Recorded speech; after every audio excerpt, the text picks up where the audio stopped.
یا ارحم الراحمین۔ حدیث پاک میں ہے کہ اللہ جل شانہ کا ایک فرشتہ یا ارحم الراحمین پڑھنے والے کے لیے مقرر ہے۔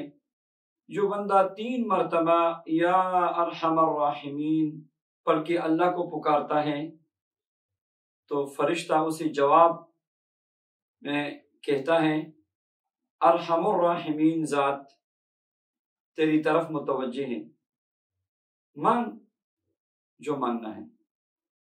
تو یا ارحم الراحمین یا ارحم الراحمین اگر آپ 3 دفعہ پڑھیں گے تو اللہ جل شانہ آپ کی طرف متوجہ ہوتے ہیں اور آپ کی دعا کو قبول فرماتے ہیں۔ اس لیے اگر شادی میں رکاوٹ ہو، رشتے کی بندش ہو، کاروبار میں بندش ہو، رکاوٹ ہو، تو چلتے پھرتے کلا یا ارحم الراحمین یا ارحم الراحمین یا ارحم الراحمین کا ورد جاری رکھے۔ اور اس کے لیے وضو بھی ضروری نہیں ہے، خواتین اپنے مخصوص ایام میں بھی اس کا ورد جاری رکھ سکتی ہیں۔ یا ارحم الراحمین یا ارحم الراحمین کم از کم 1000 مرتبہ تو ہو جائے، کلا پڑھیں۔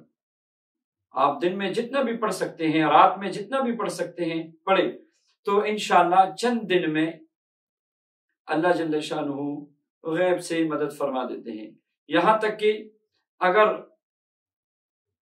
کوئی بچہ گم ہو گیا ہو یا گھر کا کوئی فرد گم ہو گیا ہو یا بھاگ گیا ہو تو گھر والے اگر ایسی کلا یا ارحم الراحمین کا ورد شروع کرے اللہ جل شانہ کرم فرمائیں گے۔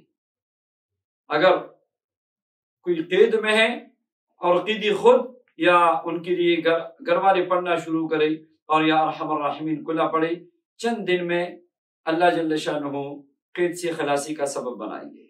یا ارحم الراحمین بہت سارے دوست و احباب اور ہماری بہنیں یہ مطالبہ کرتی ہیں کہ کوئی ایسا ورد بتائے کہ ہم کلا پڑھیں، اٹھتے بیٹھتے چلتے پھرتے ہم اس کو اپنا حرز جا بنائیں۔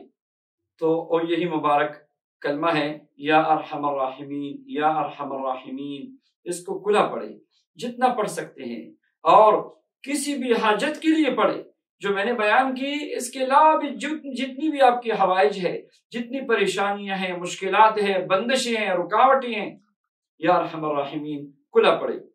اس میں کسی اجازت کی بھی ضرورت نہیں ہے، سب کو اس کی اجازت ہے، پڑھے اور اپنی مشکلات کو حل فرمائے۔ اللہ جل شانہ ہم سب سے راضی ہو۔